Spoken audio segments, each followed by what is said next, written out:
Luke, I mean, a great way to win at the weekend. Just looking at the fixtures, 4 home games in a row now. How important is that? How significant? How pleasing to have a good run of games at home, especially this time of year around Christmas? Yeah, I think we prefer to be at home. Of course, although we have actually been very, very good on the road, and I think our away form is actually better than our home form. But I don't think we should be too concerned about that because I think we've played very well at home, and I think we're a tough team to play against here. So yeah, we're looking forward to being on our pitch and with our fans behind us for 4 games in a row. A cup game, of course, in there as well. So yeah, we're looking forward to this period now. There's a few moments during a season, aren't there, that are always sort of classed as quite significant. You look at 10 games in, you look at where teams are at Christmas and the Easter period and so on. Do you put importance on those? Would it be significant to be sitting top of the league at Christmas?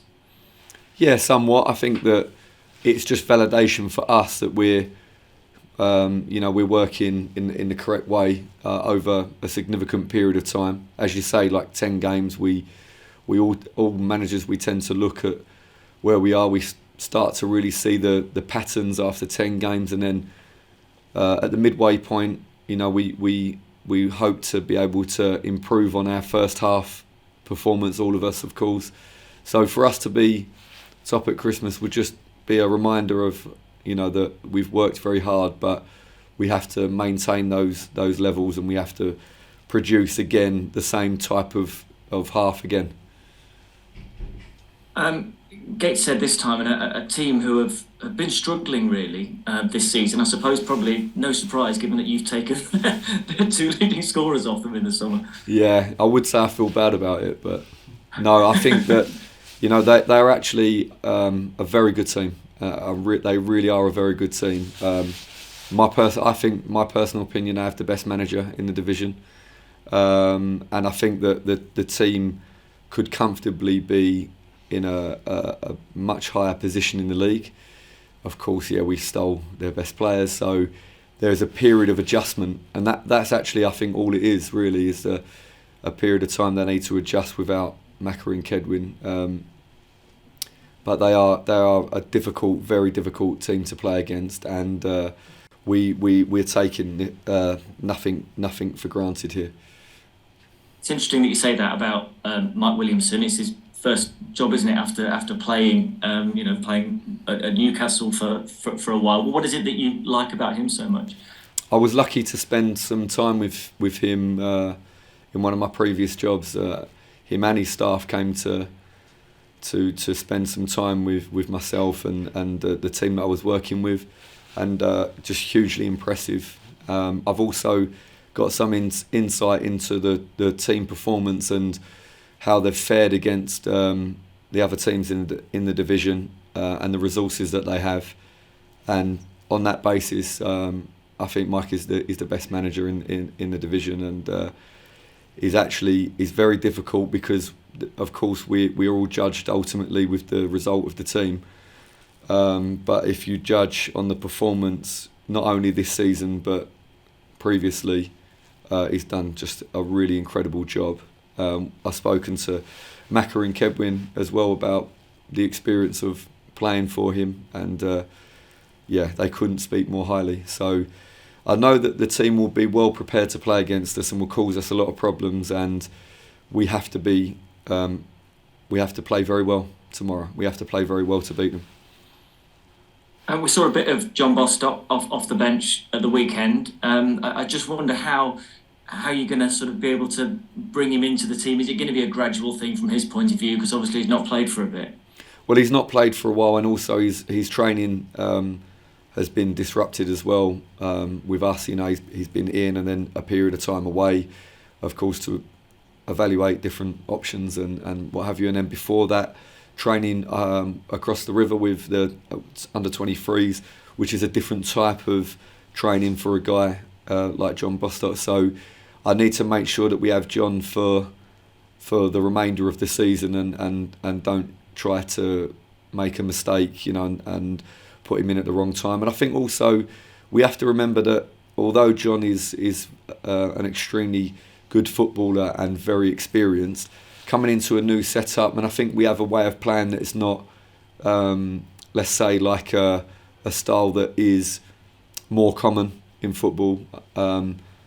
So I think there's, a period of time to adjust and get used to that. And I think even with John's qualities, we should still respect that. It's not easy to just walk in and play fantastically straight away off the bat, particularly, like you say, without having much football behind him in the last 6 months. So we need to be careful. We know he's going to be a very important player for us. We know he's going to have a lot of time on the pitch, but just need to make sure that we do that in the appropriate way. That's great. I'll let Ollie in for the next few minutes. Thanks, Luke. Thank you. Thanks, David. Hi, Luke. Just following on from Saturday, obviously 2 goals came from sort of set-piece opportunities. Was that possibly the most disappointing takeaway from the win at Maidenhead? Yeah, it's hugely disappointing because I think when we have a chance to be organised and the guys all know their jobs from the set pieces and we've practiced them, yeah, it's very disappointing. I think if there's something that is really excellent, I think I said on the night, if they do something really excellent, then you can understand more. But I think it was quite routine, and we should have been able to deal with it far better. And then the other goal is like we make a bit of a mistake in the back line. We're not completely coordinated, and they manage to get behind us, and then of course it's very difficult to run backwards and recover that situation. I think if we'd have conceded that goal, it would have been disappointing, but I can understand that a quick action like that can catch us out. But the other two, no, not really. I don't feel comfortable with those.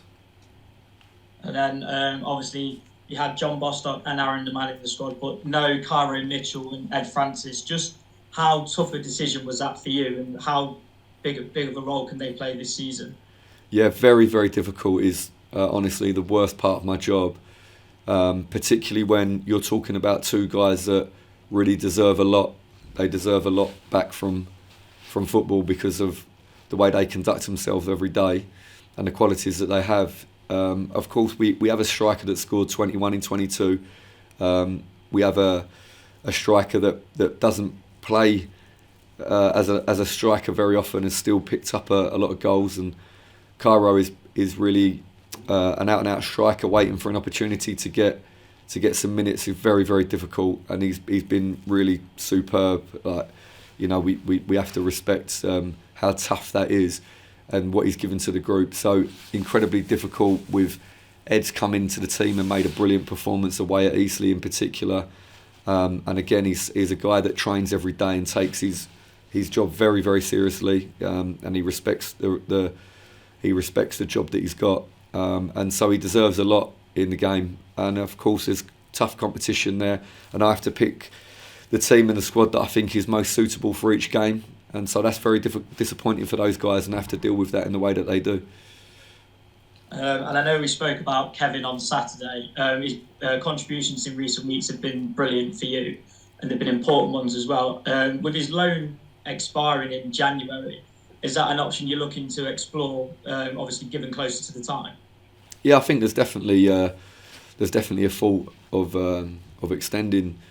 I think that depending on the player, on the recruitment, whether players become available that as a group we feel like they push us forward maybe, and then we'll take a view how Kevin then fits in. But certainly he's been a fantastic asset to the squad, and has given us so much. So we're very, very happy with Kevin.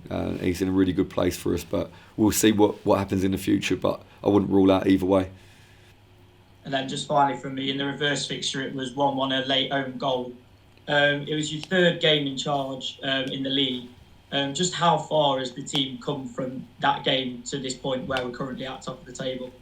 Yeah, I really feel like the players have applied themselves in a really impressive way, week after week, day after day, and I feel like we've progressed. I suppose I won't know until we see how we fare against Gateshead tomorrow night, but I feel like we've progressed well. But we'll see. Let the players do the talking on the pitch.